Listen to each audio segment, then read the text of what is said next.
Oi, eu sou Yara, estou atuando como assistente docente na disciplina de Políticas Públicas para a Sociedade da Informação com o professor Sérgio. E hoje nesse vídeo eu vou falar um pouco com vocês sobre o colonialismo histórico e colonialidade do poder, que são conceitos que vão contribuir para a gente entender os debates que vão surgir daqui para frente, como o colonialismo de dados. Eu vou compartilhar com vocês uma apresentação.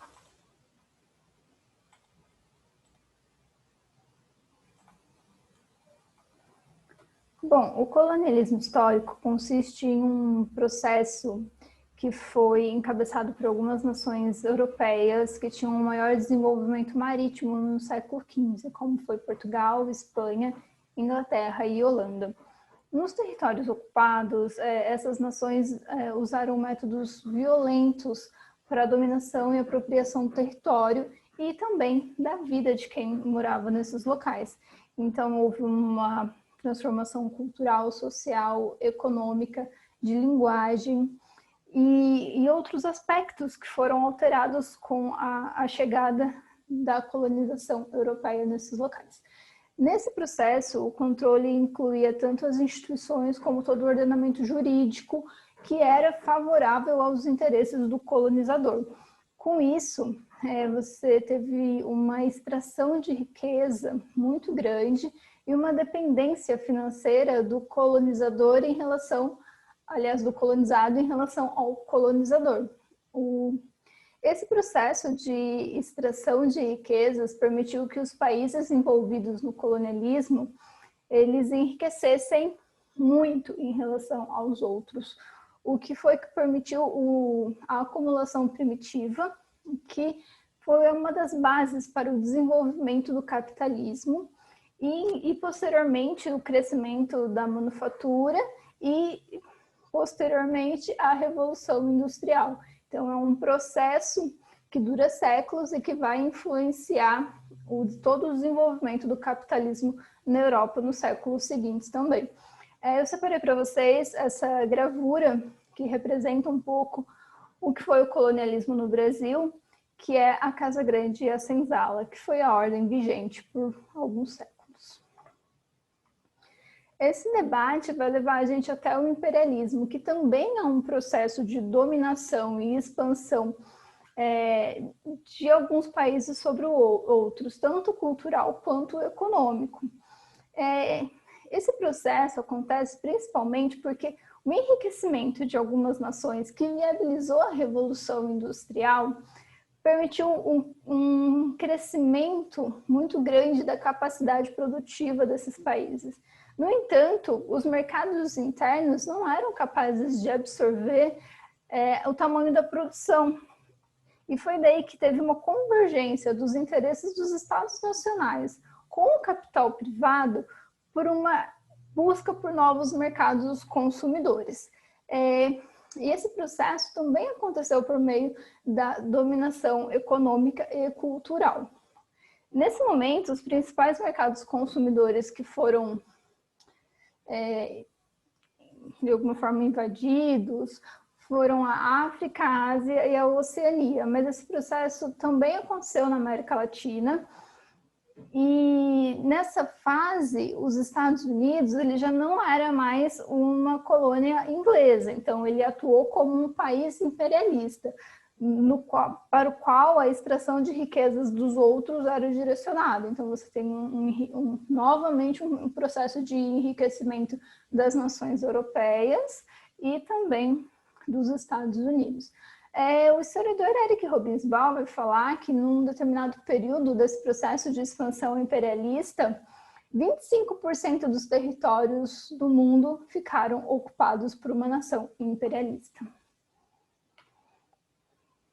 Esse debate vai levar a gente até o conceito de eurocentrismo, que está envolvido tanto no colonialismo histórico quanto no imperialismo. A hegemonia eurocentrada, ela consiste em uma forma única de contar a história global a partir da perspectiva europeia. E há um domínio sobre as outras narrativas e formas do pensamento que são suprimidas. Então, isso acontece quando a gente fala, por exemplo, que Portugal descobriu o Brasil, como se não houvesse uma história prévia nesse território que antecedesse a chegada dos portugueses. Então, toda a história anterior ela é eliminada ou alterada na narrativa oficial. Isso acontece porque o pensamento eurocêntrico pressupõe que existe uma hegemonia na história mundial, na qual a Europa é o marco, é o exemplo de civilização a ser seguida pelos demais países ou territórios que não são suficientemente desenvolvidos ou civilizados. Nessa perspectiva eurocentrada, os fatores locais, seja da América Latina, no caso principalmente, o da África e da Ásia, eles sejam desconsiderados nas narrativas históricas. Esses processos vão levar ao desenvolvimento do conceito de colonialidade do poder pelo sociólogo peruano Aníbal Quijano. Ele vai falar que o pensamento dominante, que no caso é o eurocêntrico, ele visa aniquilar alternativas a ele. E o objeto da colonização passa a ser as nossas escolhas, fazeres, afetos, trajetórias e os nossos territórios.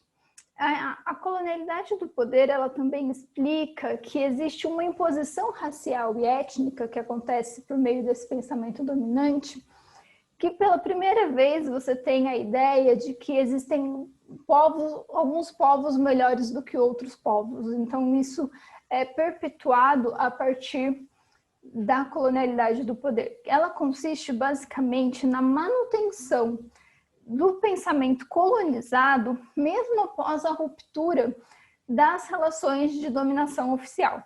Por exemplo, a gente tem o processo de independência do Brasil e da América Latina, seja ele negociado ou por luta, que interrompe o processo de colonização europeu. No entanto, esse processo não tira da mente das pessoas algumas ideias que foram incorporadas pela colonização. O legado do colonialismo, ele se mantém até os dias atuais. Ele influencia a nossa cultura, nossas histórias, nossas instituições e também a produção do conhecimento. Por exemplo, até hoje, a nossa noção de democracia, ela está baseada na construção de narrativa da democracia moderna, que nasceu no período das revoluções, tanto da Revolução Francesa, Inglesa, americana, norte-americana. Então, são os pensadores desse momento, desses locais, que determinam até hoje as bases do que é democracia. Mas esse processo de colonização e imperialismo, ele também vai resultar em contranarrativas, que é o caso da racionalidade não eurocentrada. O que se trata de uma forma de romper, de responder a esse pensamento dominante que até então tinha a única narrativa possível sobre a história global. Um exemplo é quando o economista argentino Raul Prebisch ele vai questionar o modelo centro-periferia global. Então, ele está reinterpretando as relações de dominação entre o colonizador e o colonizado e falando não é bem assim que funciona. Ele também vai questionar, por exemplo, a ideia de que o subdesenvolvimento é uma etapa prévia ao desenvolvimento, que dá a entender que os países subdesenvolvidos está faltando alguma coisa para eles se tornarem desenvolvidos. Então, eles têm que seguir o exemplo das nações desenvolvidas para chegarem lá. No entanto, ele vai falar que isso se trata de um processo que é complementar um ao outro. O subdesenvolvimento e o desenvolvimento acontecem complementarmente no mesmo período histórico. Outra narrativa é a dos pensamentos do Sul, que eles visam reinterpretar fatos sociais, econômicos, políticos, a partir de uma narrativa que considere as particularidades históricas dos países do Sul global. Então, você vai ter aí uma construção, uma produção de conhecimento, principalmente na América Latina, e na África. E daí eu coloquei essa imagem ao fundo, que é o nosso norte ao sul, do artista uruguaio Joaquim Torres Garcia. E que ele mostra justamente uma mudança de perspectiva da narrativa. O nosso ponto de referência mudou a partir que é a ideia dessa imagem. É isso que propõe as narrativas dos pensamentos do Sul. Outra perspectiva é a decolonial, que vai problematizar a manutenção da colonialidade do poder na epistemologia. A epistemologia é o estudo crítico do conhecimento, da ciência e do pensamento. Então, quer dizer que a perspectiva decolonial ela está propondo uma reinterpretação das bases do conhecimento. A gente está mudando os pressupostos do nosso conhecimento e incorporando elementos que anteriormente não eram contemplados nas narrativas dominantes ou oficiais da história de determinados territórios, povos, culturas. Então, é uma transformação significativa e que tem se ampliado nas últimas décadas.